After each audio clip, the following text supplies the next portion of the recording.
मेरी सासू माँ के जाने के बाद मेरे पति को किसने पाला। अब मैं पति। Hello guys, welcome back to my YouTube channel. कैसे हैं आप सब? आशा करती हूँ सब अच्छी होंगी। आज के ब्लॉग में मैं आपको पूरा ये शेयर करूँगी कि मेरी सासू माँ के गुजर जाने के बाद मेरे पति और उनकी फैमिली को किन लोगों ने पाला था, और जिन लोगों ने पाला था वही लोग आज उनकी फैमिली के इतने बुरे हो गए हैं। बोलते हैं ना कि जो अच्छा करता है वही आगे चल के सबसे ज़्यादा बुरा होता है। वही हुआ है मेरी फैमिली वालों के साथ, कुछ ऐसा ही। मैंने आपको बताया मेरे ससुर जी 3 भाई थे। सबसे बड़े भाई पहले ही एक्सपायर हो गए थे। अब बचे थे 2 भाई। तो इन लोगों सबकी शादी हो चुकी थी। सब लोग अपने अपना खुद का स्वयं देखने लगे थे। जो उनके सबसे बड़े भाई थे तो उनकी शादी को केवल 3 साल ही हुए थे। जैसा मेरे साथ हुआ है, इस मेरी फैमिली में ना शुरू से ऐसा ही होता आया है। पता नहीं इस फैमिली में किसकी बुरी नज़र है जो हर टाइम पे हर एक नई जोड़ी टाइम पे बिगड़ जाती है। 30 साल पहले भी ऐसा ही हुआ था।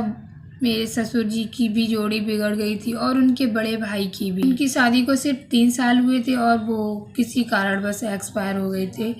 मेरे ससुर जी अपने बच्चों को ले जाके दिल्ली सेटल हो चुके थे। जब सब कुछ ख़त्म हो गया, मम्मी एक्सपायर हो गई, तो ये लोग दोबारा से गांव में वापस आ गए।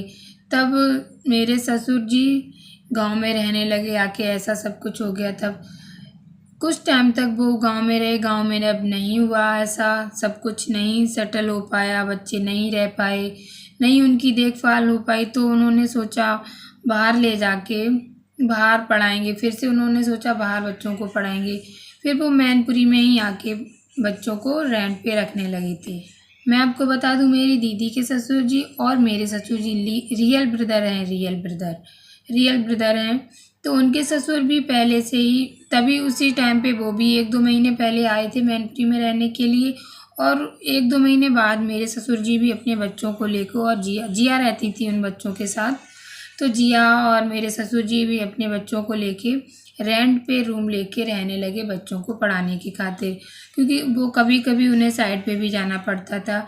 ऐसा नहीं था कि प्रॉपर, मैंने बताया इन लोगों की साइड नहीं चलती थी, हमेशा से ही ऐसा है। फिटिंग का काम था, जब मिलता था तब जाते थे।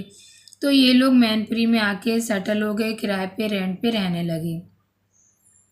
रेंट पे बच्चों को अलग रहने में दिक्कत आ रही थी। जिया नहीं सही से देखभाल कर पा रही थी बच्चों की। 3 बच्चे थे।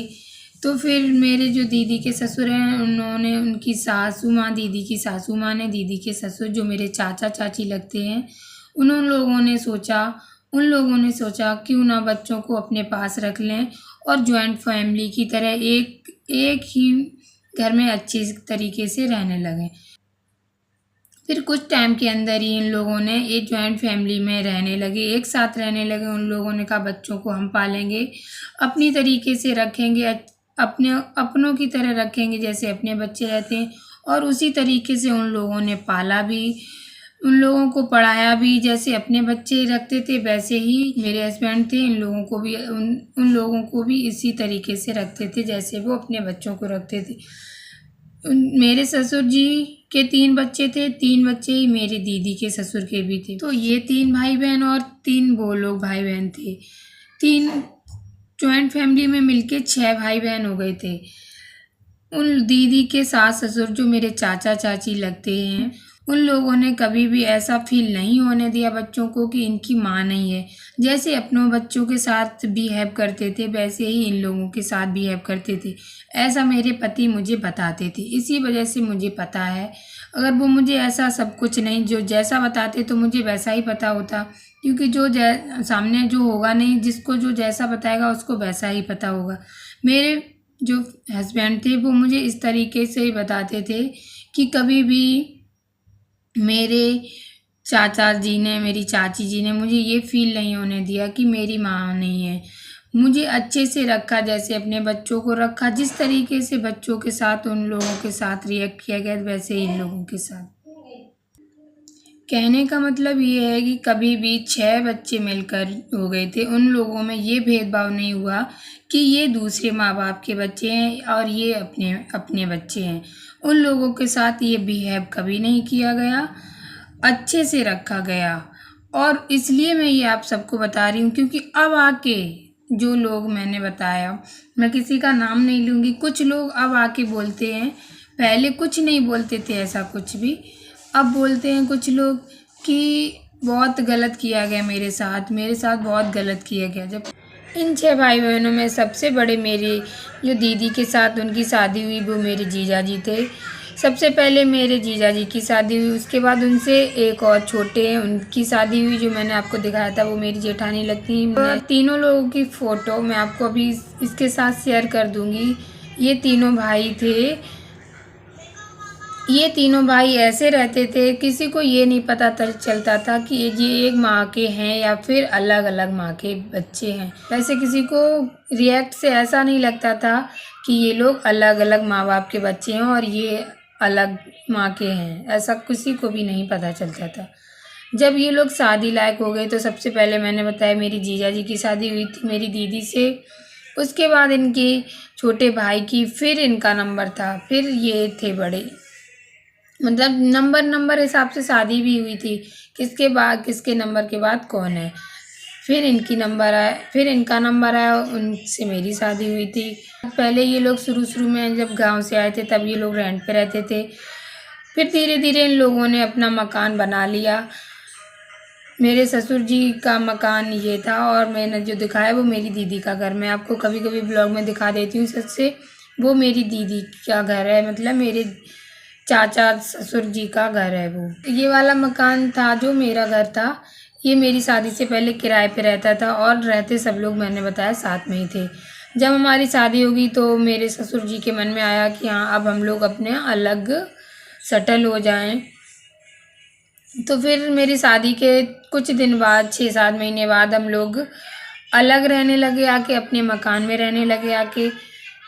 कुछ ऐसा मैटर नहीं हुआ था, हम कोई गलत समझे इसलिए मैं बता रही हूँ, कुछ ऐसा मैटर नहीं हुआ था कि अलग रहने का, लेकिन अपने मन से ही सोचा कि अब क्यों ना अलग रहें, जिससे आगे चल के कोई प्रॉब्लम ना हो, सब कुछ सही है तो सही चलता रहे। और शादी तो मेरी वहीं जॉइंट फैमिली में ही हुई थी। मैं बताऊँगा, मेरे हस्बैंड का मन नहीं था अलग होने का, वो शुरू से वहीं रहे थे तो उनका मन नहीं था अलग होने का, फिर भी वो अलग रहने लगे पापा की वजह से।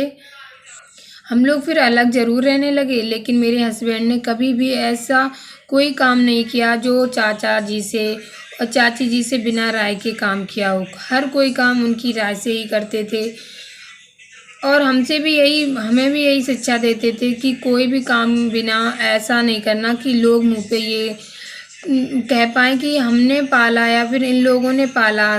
किसी का मुँह नहीं पकड़ लेते ना, तो किसी का ये ना बोल पाए, कोई ये ना बोल पाए कि उन लोगों ने पाला और उन्हीं के खिलाफ चल दिए। वो सबको घर में यही समझाते थे और हमें भी यही समझाते थे कि कोई भी गलत ना बोल पाए, और खुद भी वही करते थे, बिना राय के उनके कोई काम नहीं करते थे। मेरे हस्बैंड जो थे ना, वो अपने पापा से ज़्यादा अपने चाचा जी का सम्मान करते थे, उनकी इज्जत करते थे, उनसे पापा जी से बाद में कुछ भी पूछते थे। वो कुछ भी काम हो या कुछ भी बात हो घर में, सबसे पहले वो चाचा जी को बताते थे जाके। और यही उन्होंने मुझे, जब से मैं आई तो वो ऐसा सब करते, तो वही उन्होंने मुझे भी सिखाया था और मैं भी वही करती थी। लेकिन हाँ, कुछ लोगों, अब मैं किसी का नाम नहीं लूँगी, तब सब लोग यही बोलते थे कि हाँ उन लोगों ने बहुत अच्छे से रखा।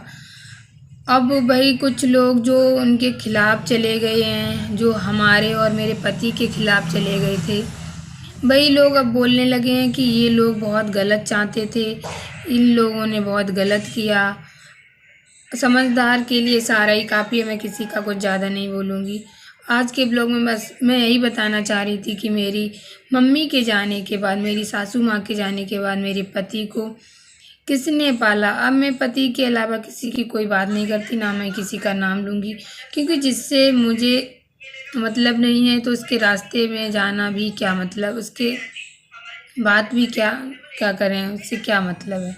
तो आज का ब्लॉग बस यहीं पे एंड करेंगे, मिलेंगे नेक्स्ट ब्लॉग में, तब तक के लिए टेक केयर, बाय बाय। ऐसे ही बने रहिए आप लोग मेरे साथ, सपोर्ट करते रहिए मेरे चैनल।